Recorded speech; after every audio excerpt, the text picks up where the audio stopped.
Kembali di program di Indonesia Economic Club masih bersama Mas Ganjar. Mas Ganjar tadi Prof. Renat bilang bahwa pernak-pernik mudik itu sudah berbeda, tidak seperti tahun-tahun sebelumnya. Nah, bicara masalah pernak-pernik nih, Mas Ganjar mungkin tahu kaitannya dengan just tip, jasa titipan gitu ya. Biasanya kalau mudik ini kemungkinan ada tadi yang statement Prof mau mudik tapi lihat situasi dulu deh, masih galau. Nah, bagaimana kesiapan UMKM, kemudian tempat-tempat wisata ataupun tempat oleh-oleh pada saat ada serbuan just tip itu, dan bisnis ekonomi di daerah kan pasti akan lebih pesat majunya dan meningkatnya di tengah mudik tentunya. Oh ya, tentu saja kalau kita mempertimbangkan sisi ekonomi, pasti banyaknya orang yang bergerak dari satu tempat ke tempat lain, apalagi mudik, apalagi THR-nya cair begitu ya, apalagi waktunya panjang, pasti belanja akan banyak, konsumsi akan meningkat. Kalau persiapan tempat wisata dan tempat oleh-oleh dan sebagainya, sebenarnya hari ini kita udah mulai nyicil, Mbak. Jadi kita cicil, umpama sekarang kita hidupkan lagi tempat jualan mereka, cuma dibatasin. Tempat wisata kita boleh buka, dibatasin. Tempat belanja dibatasin, prokesnya masih kenceng gitu ya. Nah, rasa-rasanya memang betul yang disampaikan Prof. Renat tadi, mereka juga sudah terbiasa sekarang untuk belanjanya online. Dan belanja online itu sekarang juga jadi lifestyle.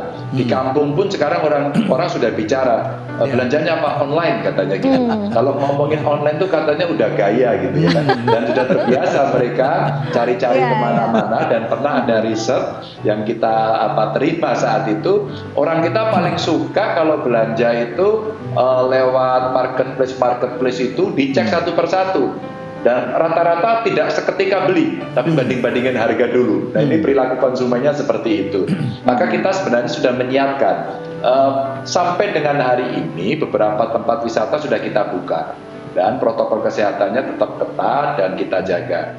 UMKM sekarang sudah kita dorong untuk mereka belajar hybrid, jadi cara jualannya hybrid mereka. Jadi satu, mereka bisa berdagang di kios-kiosnya, tapi rasa-rasanya hari ini mereka tidak bisa laku ya. Yang kedua, kita ajak mereka bermigrasi ke marketplace. Kita latih, kita ajarin, terus kemudian kita punya semacam virtual expo yang sudah kita gelindingkan. Jadi betul-betul mereka sekarang kita siapkan. Jadi ada atau tidak ada mudik, UMKM kan mesti tetap berjalan begitu. Oke. Prof, kalau melihat lagi ini kesiapan dari Pemprov Jateng ya, kalau dari awal tadi saya dengarkan Mas Ganjar bilang ya masih menunggu pemerintah, tetapi buktinya sudah menyicil, berarti sudah skema kesiapan itu sudah ada di depan mata. Betul, ya. Peluang bisnis pun sudah mulai ditangkap. Apa saja yang menjadi prioritas? Salah satunya UMKM, Prof. Jadi Semarang, Jawa Tengah itu kan banyak tempat-tempat wisata yang memang ingin dikunjungi, ya, dan sampai pemudiknya juga paling banyak ke sana, dekat begitu. Dan oleh-olehnya itu ada dua, oleh-oleh yang dibawa orang ke sini, dari sini ke sana, dan yang lebih banyak sebenarnya UMKM itu adalah membawa oleh-oleh dari daerah kunjungan, tempat mudiknya pulang. Ketika mereka pulang, itu akan terasa lebih banyak oleh-olehnya karena orang yang berada di kota-kota ini rindu dengan kampungnya dan membawa barang-barang dari kampungnya, itu kerinduan itu. Jadi yang dipersiapkan saat ini, benar kata Mas Ganjar, itu adalah hybrid. Ketika orang mudik, dia ingin melihat sendiri, dia berkunjung. Karena belanja itu merupakan bagian dari kesenangan sebetulnya, bagian dari wisata juga ya. Jadi orang bisa menyesuaikan, hanya saja tadi jaraknya yang harus dipersiapkan, cara-cara orang mengatur orang. Kalau kita pergi ke Eropa, Mas Ganjar, itu beli barang mewah, diantri, diatur itu. Supaya nanti kalau sudah masuk berapa orang di dalam, itu yang ada orang yang antri, tunggu dulu di luar, nggak boleh masuk. Nanti setelah itu dapat giliran masuk. Nah, ini menarik. Apakah perlakuan ini juga akan dilakukan misalkan di Jawa Tengah gitu? Perlakuan antri, kemudian masuk yang dibatasin, kemudian hanya beberapa orang saja yang bisa berbelanja nantinya jika mudik kembali diizinkan.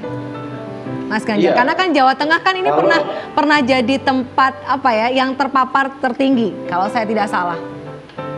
Iya, kalau kita bicara protokol tentu saja, tapi soal kedisiplinan belum tentu. Jadi artinya tetap harus ada pengawasan. Kami kasih contoh umpama Borobudur ya. Borobudur itu manajemennya relatif bagus, tempatnya luas, itu kita batasi.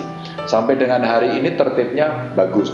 Bagus minta ampun betul. Jadi tertib, bisa antri, bisa berurutan, tidak bersentuhan dan semua dikontrol. Tapi tempat-tempat pariwisata baru agak sulit. Ya, atau tempat pariwisata yang mohon maaf kecil begitu agak sulit, termasuk restoran-restoran. Maka sebenarnya peluangnya ketika ada pembatasan di satu tempat tertentu, maka mereka yang jualan itu bisa mengembangkan dengan cara dia extend ya, tempatnya di extend ke sebelahnya, ke kiri, ke kanan dan sebagainya, atau membuka warung di sebelahnya kalau tempat makan begitu ya. Tapi selebihnya memang wajib antri. Nah inilah yang adaptasi kebiasaan baru kita promokan terus-menerus. Memang 1 tahun selama kita pandemi ini rasanya belajar kita agak kurang cepat, agak kurang cepat, maka masih harus ada operasi justisi, masih harus ada penataan dan sebagainya. Dan tentunya effort itu harus dilakukan ya. Suka tidak suka, mau tidak mau harus dilakukan penataan ini terus-menerus sehingga model antri mesti disiapkan. Terus kemudian penataan tempat duduk juga wajib, penyediaan peralatan untuk protokol kesehatan wajib. Ya baik Mas Ganjar, Prof. Renat, tadi kalau bicara masalah kesiapan Jawa Tengah, nah di studio juga akan hadir bagaimana penyedia jasa transportasi mempersiapkan diri dengan wacana lampu hijau mudik. Saya akan mengundang narasumber yang katanya sudah mulai survive saat ini. Direktur Utama Garuda Indonesia Bapak Irfan Setia Putra. Selamat malam Pak Irfan. Malam Pak Irfan. Apa kabar Mas Pak Irfan? Selamat malam Mas. Iya, tadi Pak Irfan mungkin mendengarkan perbincangan kami gitu ya, kaitannya dengan bagaimana kalau lampu hijau diberlakukan untuk mudik. Nah, dari Pak Irfan sendiri, wacana mudik ini menjadikan angin segar atau justru bikin deg-degan nantinya ke depannya tentang kesiapan podcast dan bagaimana nanti akan terjadi lonjakan di tengah mudik. Silakan Pak Irfan. Ya, sebenarnya kalau cerita soal perjalanan ya, terutama menggunakan pesawat terbang, saya pikir Garuda ini kan sudah sangat siap dan kita konsisten ya. Jadi sampai hari ini pun di seluruh penerbangan kita terapkan distancing. Jadi kalau tempat duduk bertiga tuh tengahnya kita kosongkan. Dan konsisten menjalankan itu. Kecuali ada via keluarga bawa anak kecil ya tentu saja kita perkenankan lah dalam kondisi khusus. Tapi mayoritas kita hanya buka, di tengahnya kita kosongkan. Di bisnis kelas juga sendirian. Jadi apabila nanti pemerintah membuka kesempatan orang bermudik, tentu saja kita akan sangat siap dan kita akan konsisten pertahankan itu ya. Nah, yang akan kita lakukan apabila ada lonjakan permintaan penerbangan, ya tentu saja kita tambah rute, tambah frekuensi dan sebagainya. Memang khusus untuk Semarang, kami berhadapan dengan situasi yang sangat menarik karena kompetitor kita itu yang naik mobil. Iya betul. Iya. Iya. Tapi tentang kesiapan, sama tidak kesiapannya dengan gubernur kita, Mas Ganjar?